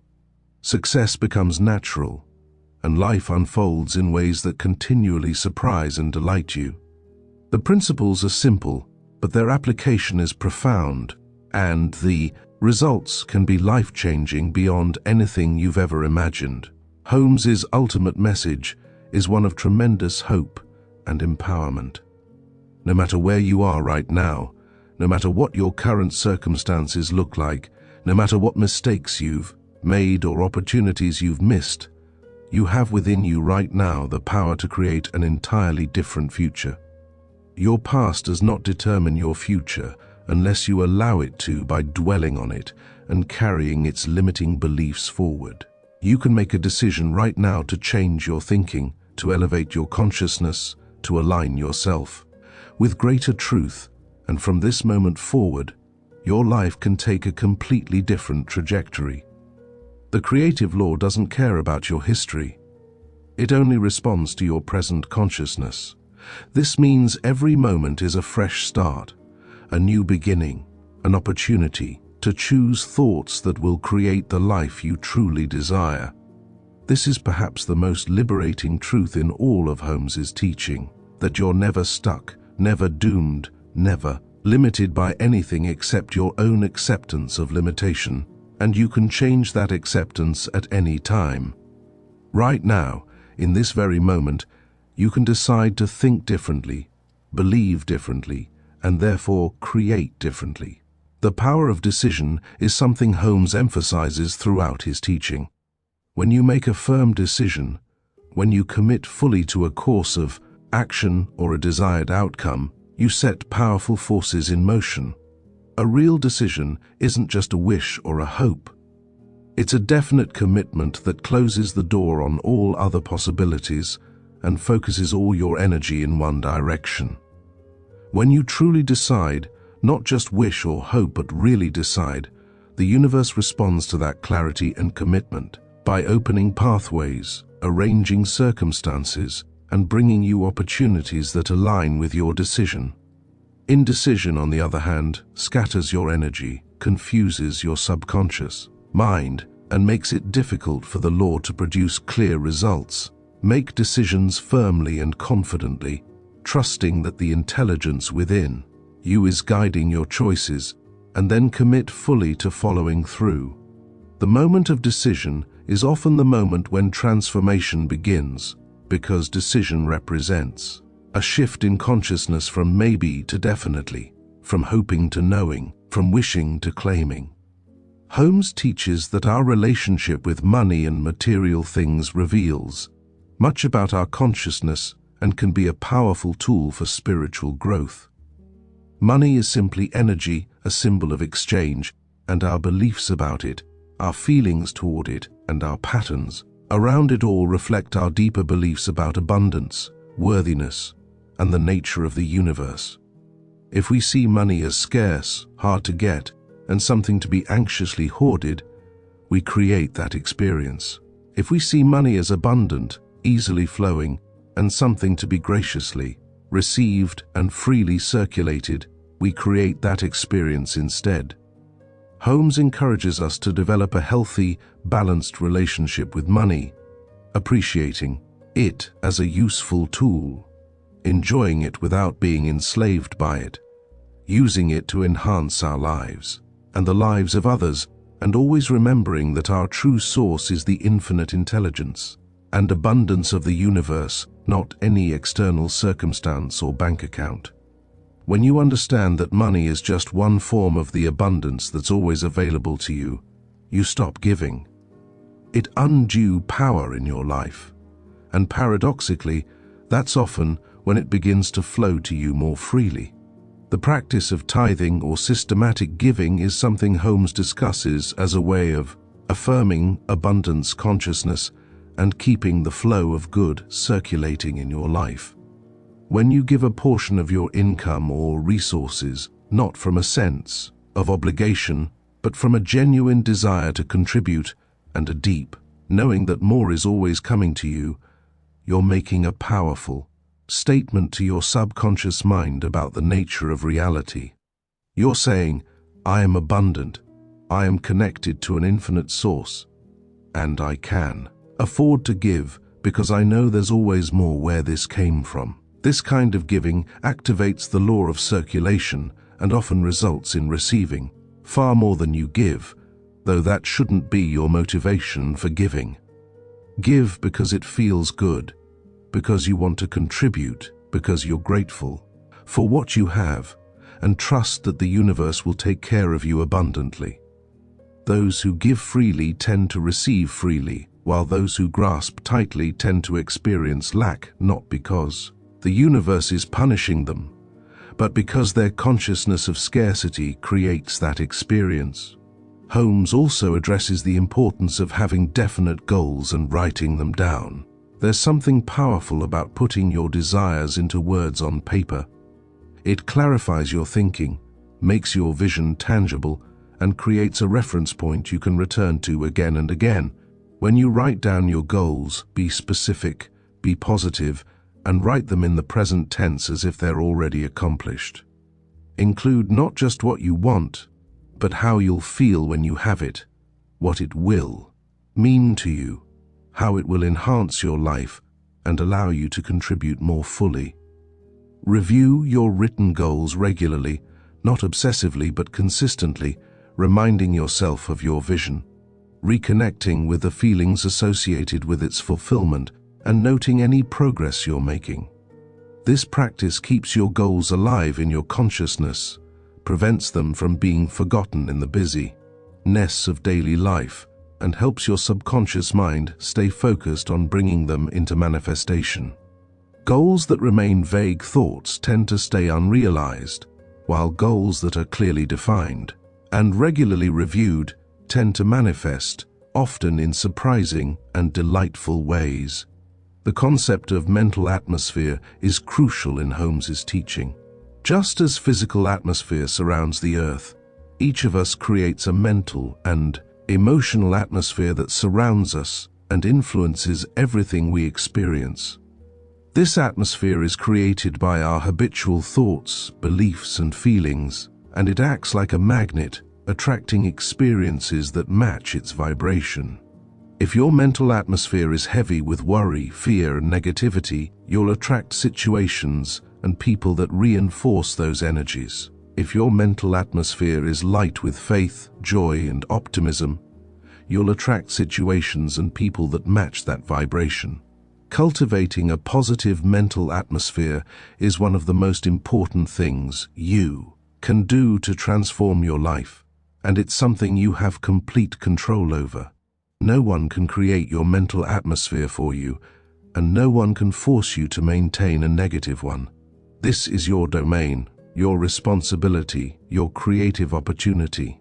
Fill your mental atmosphere with thoughts of abundance, health, love, success, and joy, and watch how your entire world transforms to reflect this inner shift.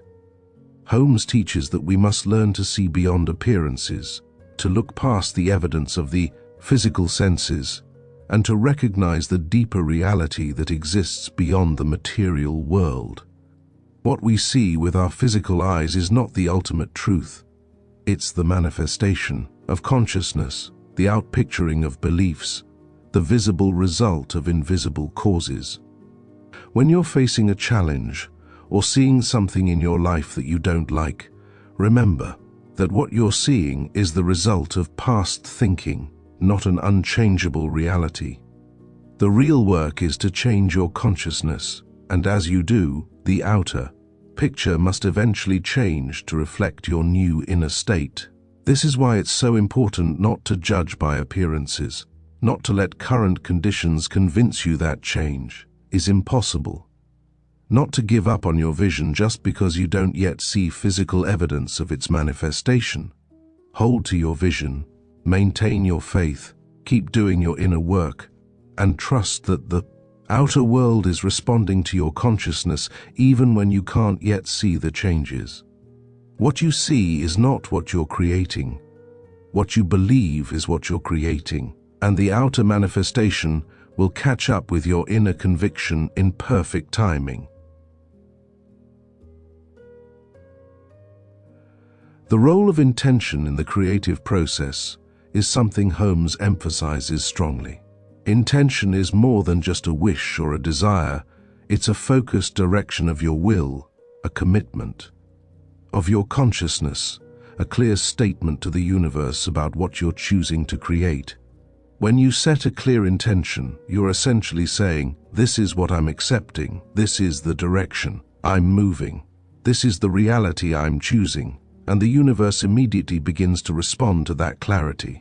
Vague hopes and wishy-washy maybes don't have creative power, but clear, focused intention is like a laser beam cutting through doubt and limitation. Practice setting clear intentions for your day, your projects, your relationships, your goals. State them clearly, feel them deeply, and then release them to the law with trust, knowing that the creative intelligence within you is already working to bring them about. Intention focuses your consciousness, directs your energy, and signals to your subconscious mind what to create and when. Combined with faith and consistent action, it becomes one of the most powerful tools you have for conscious creation. Holmes reminds us that we're not creating in isolation. We're part of a larger whole, connected to all life, all consciousness, all creative intelligence. What we do affects the collective consciousness, and the collective consciousness affects us. This means that as we elevate our own consciousness, we're actually contributing to the elevation of all consciousness. As we demonstrate success and abundance in our lives, we're making it easier for others to do the same. As we choose love over fear, faith over doubt, abundance over lack, we're adding those energies to the collective and helping to tip the balance toward a more positive world. Never underestimate the impact of your personal transformation. It ripples out in ways you can't see or measure, touching lives you may never know about, inspiring changes you may never witness. You're not just transforming your own life, you're participating in the transformation of human consciousness itself, and that's a sacred and powerful thing. Every thought of love, every choice of faith, every affirmation of abundance contributes to the greater good.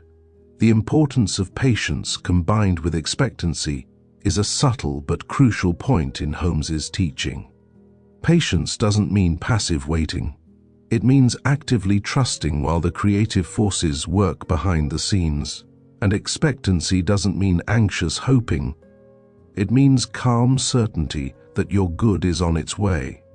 When you can combine patient trust with eager expectancy, you create a powerful state of consciousness that allows manifestation to occur naturally and easily. You're not pushing or forcing, but you're also not doubting or giving up. You're simply resting in the knowledge that the law is working, that your consciousness is creating, that your good is coming, and that all is well. This combination of patience and expectancy is the sweet spot of creative consciousness, the state of mind that allows miracles to happen. And it's something you can cultivate through practice and through deepening your understanding of how the law works. Holmes teaches that contrast and challenges actually serve a valuable purpose in our creative journey. When we experience what we don't want, we gain clarity about what we do want. When we face obstacles, we develop strength and resourcefulness. When we encounter disappointments, we refine our vision and deepen our commitment. Nothing is wasted in the creative process. Every experience, positive or negative, contributes to our growth and expansion if we're willing to learn from it and use it constructively. So instead of cursing your challenges or seeing them as evidence that you're failing, recognize them as part of the creative process, as opportunities to get clearer, stronger, and more focused. The universe isn't punishing you with challenges, it's strengthening you for the success you're creating. Every obstacle you overcome makes you more capable of handling the greater success that's coming to you, and often, the size of your challenges is actually an indication of the size of the success you're preparing for. The practice of blessing everything and everyone in your life is something Holmes encourages as a way of maintaining a high consciousness and attracting more good.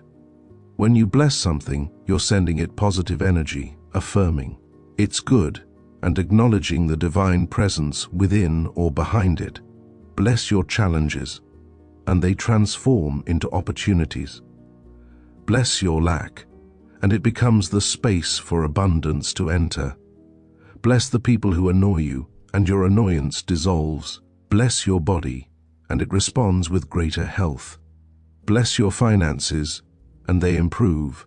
Blessing is a powerful practice because it shifts your consciousness from judgment to acceptance, from resistance to allowance, from negativity to positivity. It's a way of practicing unconditional positive regard for all of life, and that practice returns to you as greater good in every area of your experience. Make blessing a habit and watch how it transforms your world.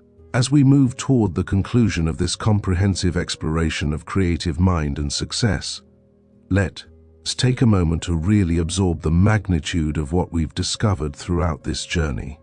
You are not a small, limited, powerless being at the mercy of external circumstances. You are a magnificent expression of infinite creative intelligence, endowed with the power to think, to choose, to believe, and through these mental activities, to literally shape the conditions and experiences of your life. The same power that creates worlds, that orchestrates the movements of planets and stars, that grows flowers and heals wounds, and maintains the intricate balance of nature. That power flows through you right now. It's not separate from you, not distant or hard to access. It's the very essence of what you are, the core reality of your being. And when you recognize this truth and begin working with it consciously, there is literally nothing you cannot achieve, no good you cannot experience, no dream too big to manifest. The principles Holmes teaches are simple in their essence, but their application requires commitment, consistency, and faith. You must commit to becoming aware of your thinking, to choosing thoughts that support your vision rather than undermine it, to maintaining beliefs that empower rather than limit you. You must be consistent in your mental practices, treating them not as occasional exercises, but as a way of life, a fundamental shift in how you relate to yourself and to reality.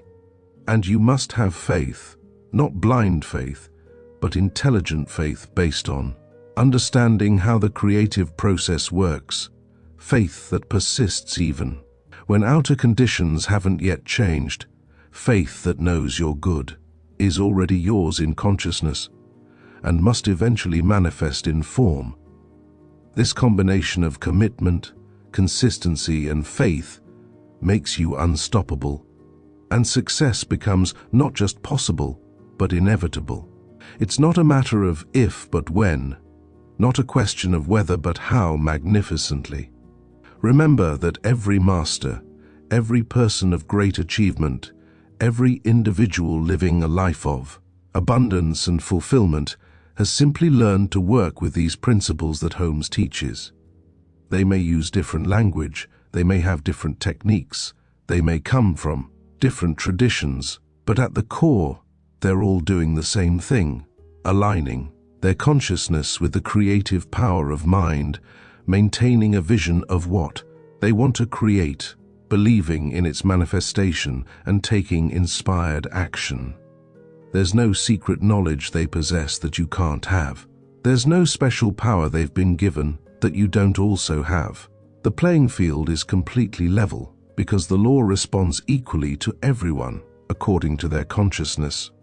This means your success depends entirely on you, on your willingness to learn, to practice, to persist, to believe, to grow, and to become the person who naturally thinks and lives from success consciousness. No one can do this work for you, but no one can prevent you from doing it either.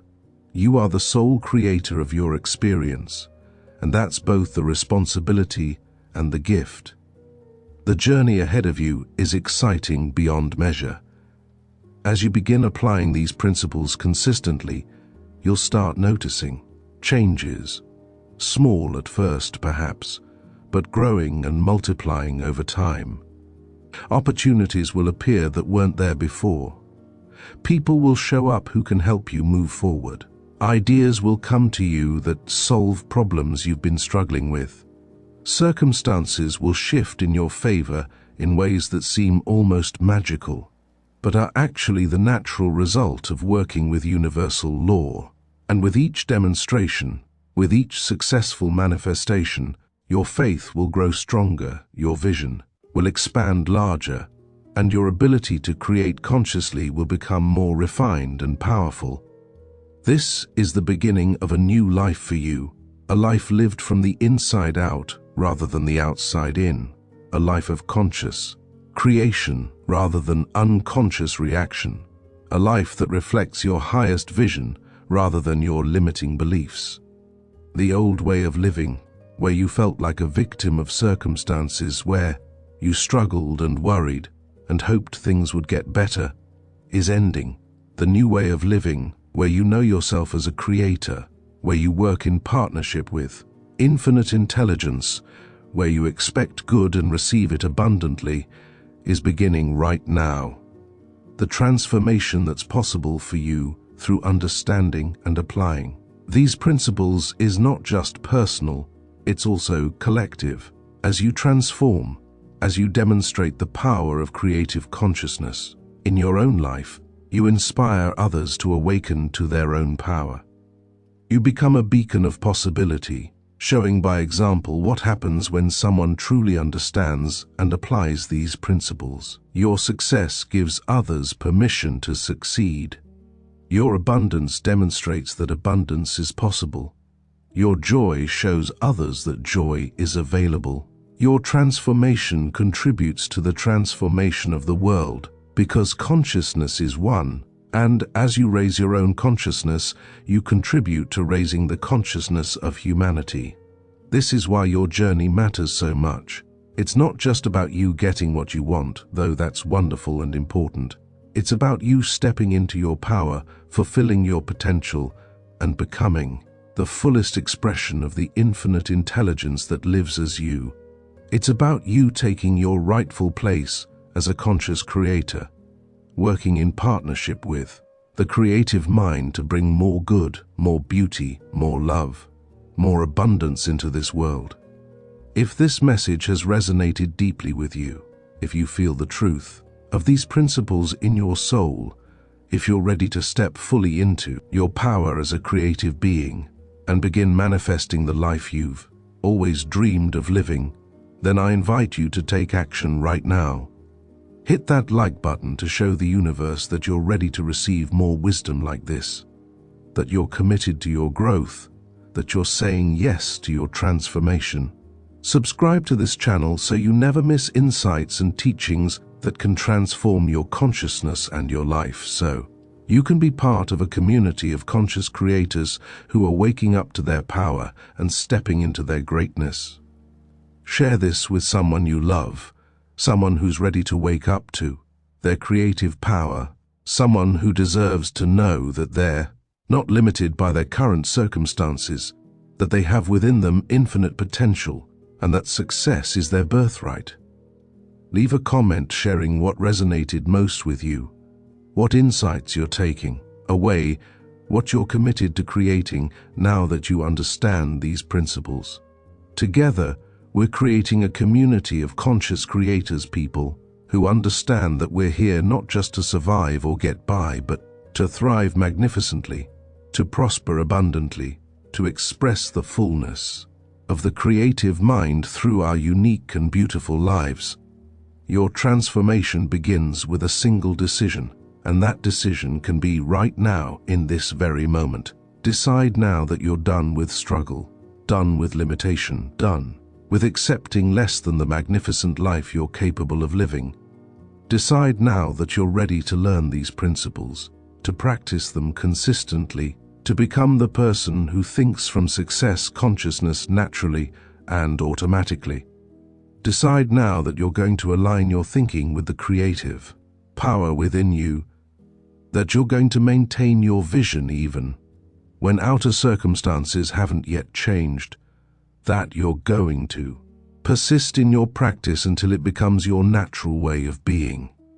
Choose to believe in yourself, even if no one else does yet. Choose to accept your good, even if you don't yet see evidence of it. Choose to step into the abundant, successful, joyful life that's waiting for you, that's always been waiting for you, that's ready to manifest the moment you accept it fully in consciousness. The creative mind has already said yes to you. It's been saying yes to you since the moment you were born, since before you were born, from all eternity. It's never said no, never held back, never judged you as unworthy. It's simply been waiting for you to say yes to yourself, to accept your good, to claim your birthright, to step into your power. Now it's your turn to say yes to yourself and to all the magnificent possibilities that lie before you. Say yes to abundance, yes to success, yes to joy, yes to health, yes to fulfillment, yes to the fullest expression of your potential. Say yes to the journey of conscious creation, knowing that while it requires commitment and practice, it leads to a life beyond anything you've previously imagined possible. Say yes to becoming who you're truly meant to be, to living the life you're truly meant to live, to expressing the infinite intelligence and creative power that you truly are. Welcome to your new life of conscious creation and unlimited success. Welcome to the adventure of discovering just how powerful you really are, how abundant the universe really is, how magnificently you can live when you align your consciousness with creative truth. Welcome to the joy of watching your dreams manifest, your desires fulfilled, your vision realized. Welcome to the peace that comes from knowing you're working with the law rather than against it, from understanding how creation works rather than feeling confused and powerless. Welcome to the community of conscious creators who are transforming themselves and the world through the power of creative mind. Your journey begins now, and it's going to be absolutely extraordinary. The best is yet to come, and in fact, the best is always yet to come because there's No limit to how far you can go, how high you can rise, how abundantly you can live. This is just the beginning, and what a magnificent beginning it is. Go forth now with confidence, with faith, with expectancy, and create the life of your dreams. The power is within you, the principles are available to you, the success you desire is already yours in consciousness and is on its way to manifestation. Believe it, accept it, live it, and watch the magic unfold.